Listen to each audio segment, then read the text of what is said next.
Hey everybody, welcome back to True North VR. Today we are doing another VR headset head-to-head comparison between two different head straps.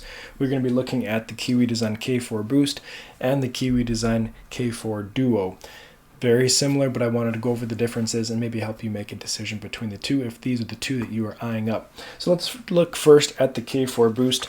This is an Elite style strap. As you can see here, we have our knob on the back to either lengthen it or tighten it. We have a pivot point right here. You can lift that up and lift that down. This one doesn't go any further down like some other head straps do. That's as low as it goes. And then we do have our top strap here that can be tightened or loosened with this Velcro piece right here. For padding, we do have a padded top strap, very nice thick padding.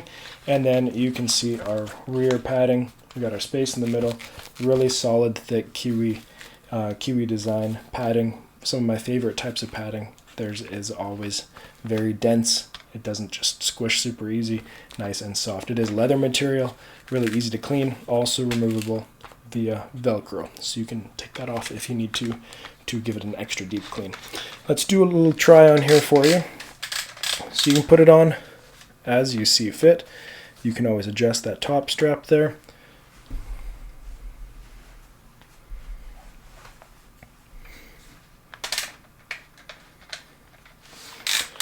Now, one thing that I really like about the K4 Boost is the battery setup. So the battery is integrated into our back panel here. It's not hot swappable. It's not just regular swappable.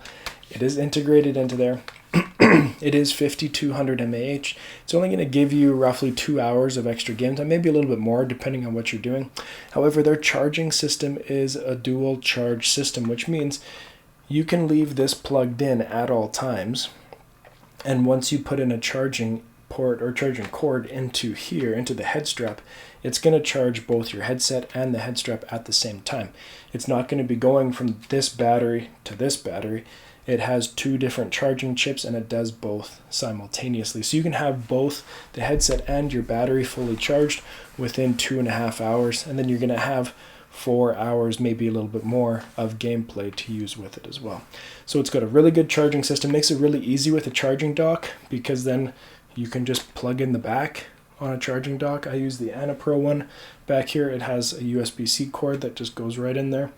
Whole system charges, super easy to use. One other thing I wanted to mention on the design is our cord. This is one of my favorite features of this as well. You don't have a long cord going from the back to the front, going from the side to the front, and it's always longer than it needs to be because it has to be, because when you're loosening it to put it on, it needs that extra slack so it doesn't get pulled out. But this one, they've been able to integrate it right into this joint here, and it just goes right in. No extra movement of this cord, no pulling on it or anything. Fantastic design. I love that they did this.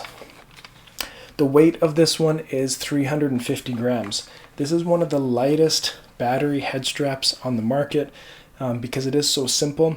This is my favorite head strap to do really intense games with, and high movement games too, because it is an Elite style strap, so it's going to hold tighter to your face, creating less shifting and less movement. But that extra light weight that it is gives you the extra playtime still, but it makes me sweat less. I compared this with the Bobo VR S3 Pro in terms of which is better for working out.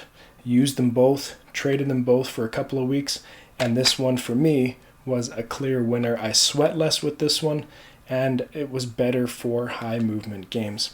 This is a really good contender in my opinion. Price point, we are looking at $70. Sometimes it goes on sale on Amazon though, so always check those ones out. So it is, in relation to some other ones, it is cheaper, but it does lack some of the hot swappableness of some other ones. But a solid Elite style head strap. Really impressed with this one. Let's check out its buddy over here. Very similar design. Let's quickly go through the design here, and then we'll talk about some of the differences as well. So this is also an Elite style strap. It's the K4 Duo, right? So still K4. We have our top pad. Same top pad, nice and thick. Same back padding there. Nice and thick. I love the Kiwi design padding. We have our pivot point being pretty much the exact same in there.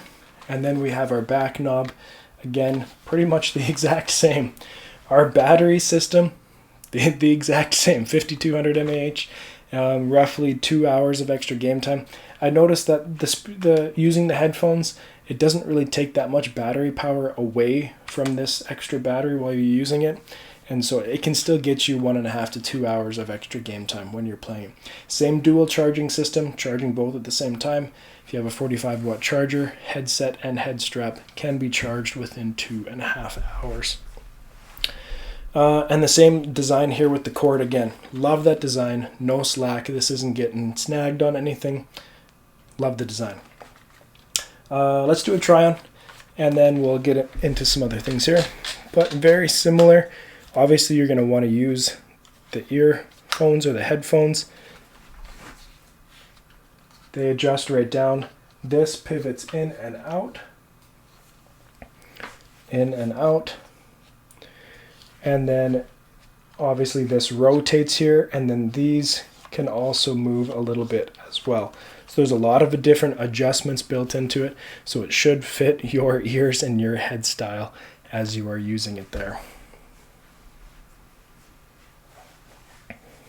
There is a little button, or a switch I should say, right here where you can switch between using the earphones or just using the Quest speakers.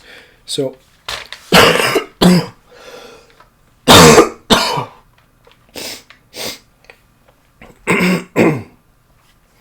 there's a little switch right here, so you can switch between either using the headphones or using the Quest speakers. So when you have this plugged in, you don't always have to be using these the headphones. You can use the speakers as well. If we talk about weight, this is 450 grams, so it's 100 grams more than the original K4 Boost, which makes sense. We got more going on here. 450 grams isn't bad. That's kind of my preferable limit. I don't like to go much past that, but it is a little bit more noticeable of a weight compared to the K4 Boost. And price point, this is actually double the price. It is $140 instead of $70. So that's a big jump. I know it does go on sale sometimes, so you can watch that as well. It is a big jump when the only difference really is the audio and the weight because of the audio addition that we have here as well. Let's talk about the audio here. Is the audio good? Yes, it is. Is it better than the speakers coming out of here? For sure, it definitely is. I think it creates a more immersive environment because that sound is coming right into your ears there. It has the spatial awareness type of sound as well.